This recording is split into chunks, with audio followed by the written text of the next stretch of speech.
Assalamualaikum warahmatullahi wabarakatuh. Kelompok kami akan memaparkan tugas pemodelan konseptual dan logikal yang disusun untuk memenuhi salah satu tugas mata kuliah pemodelan basis data. Pendahuluannya, laporan pemodelan konseptual dan logikal pemodelan berbasis data ini digunakan dan tujukan untuk memenuhi tugas pengganti ujian tengah semester. Mata kuliah pemodelan berbasis data yang diampu oleh Bapak Herdi Asauri.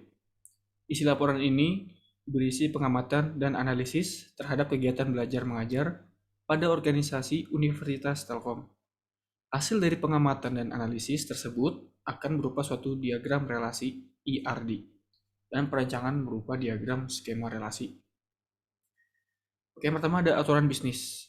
Kegiatan belajar mengajar dilakukan di institusi Universitas Telkom bertujuan untuk menghasilkan lulusan yang siap bekerja dan mengabdi kepada masyarakat.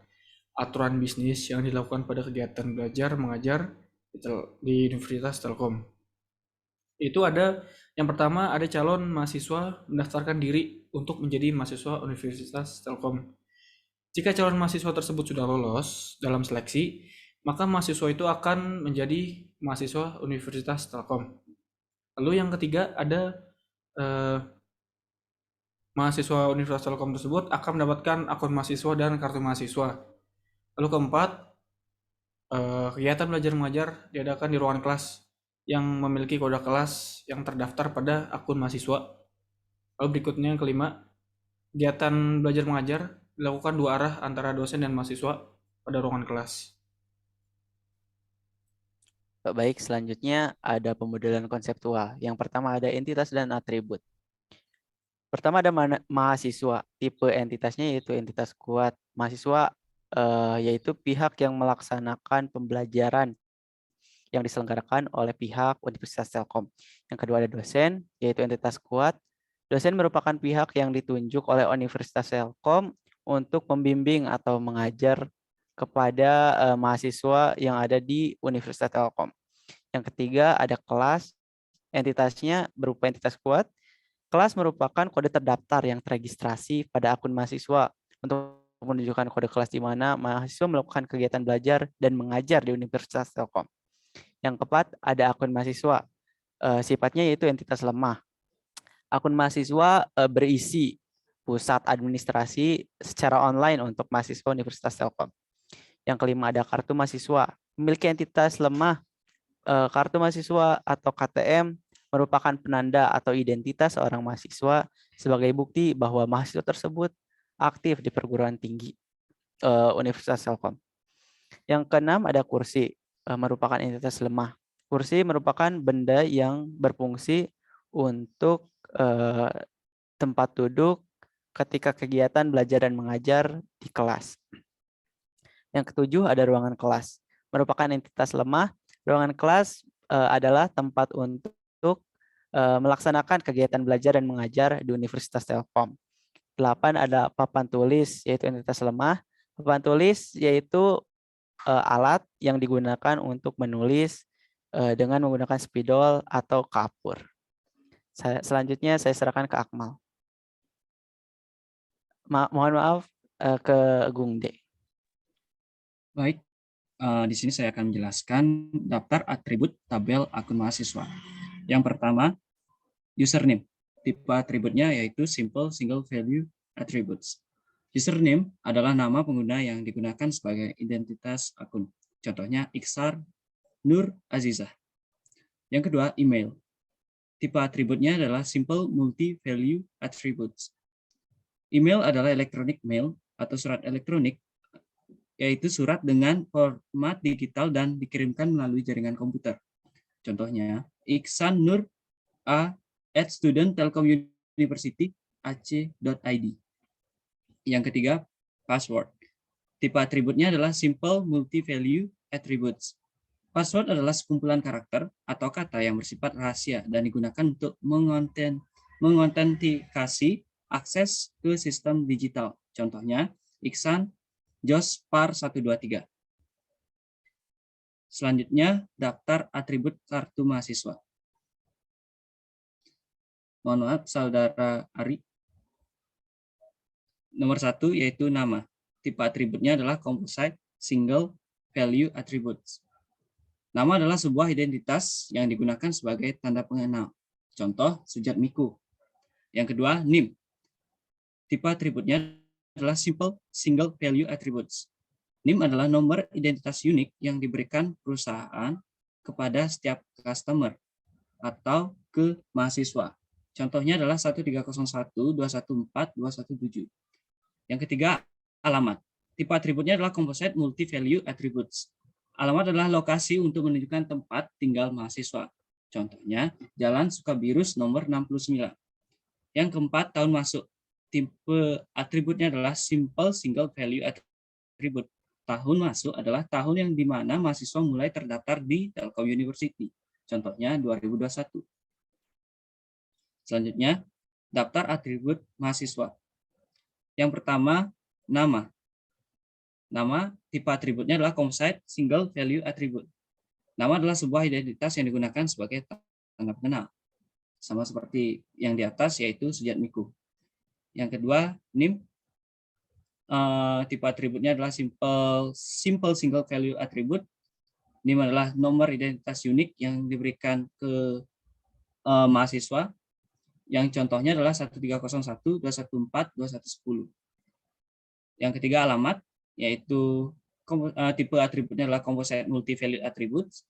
Deskripsinya yaitu alamat adalah lokasi untuk menunjukkan tempat tinggal mahasiswa. Contohnya, Jalan Sukabirus nomor 69. Selanjutnya akan dijelaskan oleh Akmal. Ya, di tabel selanjutnya ada daftar atribut dari entitas dosen. Yang pertama ada atribut nama. Dia termasuk ke dalam tipe Composite Single Valued Attributes. Nama adalah sebuah identitas yang digunakan sebagai tanda pengenal. Sebagai contoh, Bunyamin. Yang kedua, ada atribut NIP atau NID dengan tipe atribut Simple Single Valued Attributes. Jadi NIP atau NID adalah nomor yang diberikan kepada dosen sebagai identitas yang memuat tahun, bulan, dan tanggal lahir, tahun dan bulan pengangkatan pertama sebagai dosen. Contohnya 1130168201311. Yang ketiga ada atribut alamat, termasuk ke dalam tipe Composite Multi-Valued Attributes. Jadi alamat adalah lokasi untuk menunjukkan tempat tinggal dosen. Contohnya Jalan Mengger Hilir nomor 49. Dan yang keempat ada atribut kode dosen. Dia termasuk ke dalam tipe Simple Single Valued Attributes. Kode dosen adalah kode khusus yang diberikan pihak universitas untuk dosen tertentu, contohnya UAI. Selanjutnya kita lanjut ke tabel 6, yaitu daftar atribut dari entitas kelas. Yang pertama ada atribut nama kelas, yang termasuk ke dalam tipe Simple Single Valued Attributes. Jadi nama kelas adalah identitas yang digunakan untuk membedakan antara kelas 1 dengan kelas yang lain. Contohnya algoritma pemrograman strip C11D3. Dan yang kedua ada atribut jumlah mahasiswa dengan tipe atribut Simple Single Valued Attributes. Jadi jumlah mahasiswa adalah jumlah mahasiswa yang terdaftar pada kelas tertentu. Contohnya 45. Lalu kita lanjut ke tabel 7, yaitu daftar atribut dari entitas ruangan kelas. Dan yang pertama ada atribut kode kelas dengan tipe Simple Single Valued Attributes. Jadi kode kelas adalah kode yang digunakan untuk membedakan identitas ruangan satu dengan ruangan yang lain. Contohnya KU 3,0,4,12. Dan yang kedua ada atribut lokasi. Tipenya adalah Composite Single Valued Attributes. Lokasi ruangan kelas ditujukan untuk menunjukkan di mana ruangan kelas berada. Dengan contoh Gedung Tokong Nanas, Jalan Fakultas Ekonomi dan Bisnis. Selanjutnya akan dilanjutkan oleh Saudara Marcel. Baik, Saudara Akmal, terima kasih. Lalu kita lanjut ke tabel 8, yaitu daftar atribut dengan entitas papan tulis. Yang pertama, nama atributnya adalah nomor pembelian dengan tipe Simple Single Valued Attributes. Nomor pembelian ini digunakan untuk kepentingan administrasi kampus. Nomor ini berisi nama barang dan tanggal pembelian. Sebagai contoh PT strip 13/12/08 itu artinya itu 08 tanggal pembeliannya 12 itu bulan pembeliannya, 13 tahunnya. Lalu kita ke tabel 9, yaitu daftar atribut dengan entitas kursi. Yang pertama, nomor pembelian dengan tipe simple single valued attributes.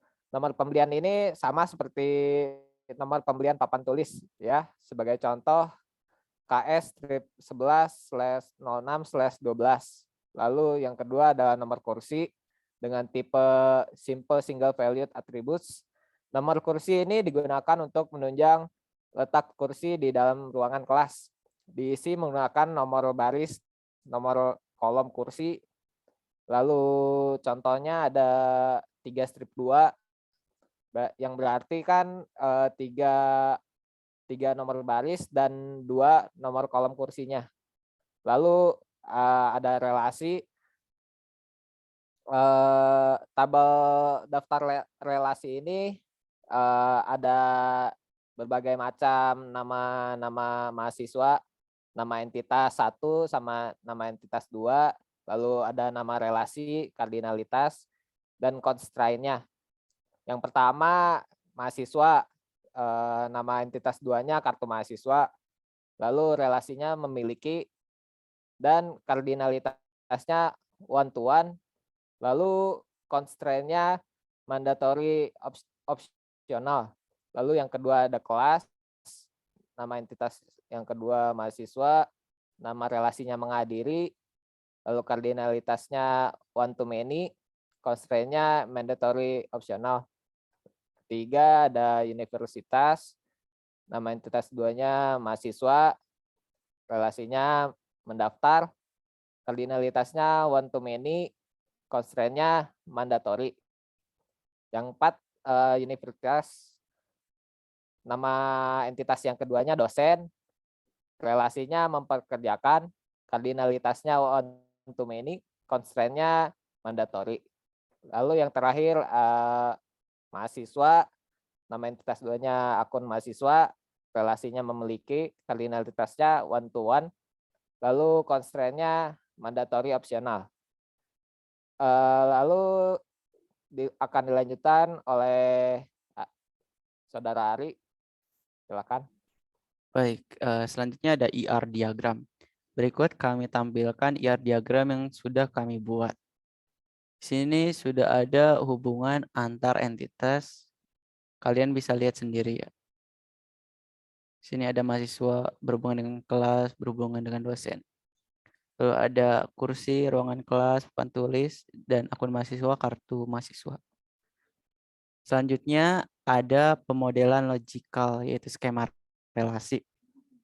Berikut kami tampilkan skema relasi yang sudah kami buat.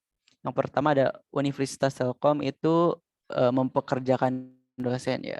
Lalu ada mahasiswa mendaftar ke Universitas Telkom.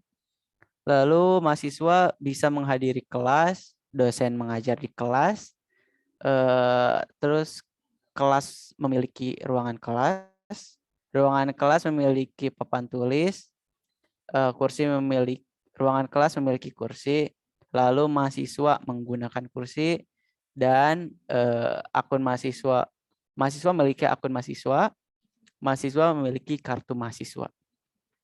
Selanjutnya penutup akan disampaikan oleh Muhammad Adi Ghazal.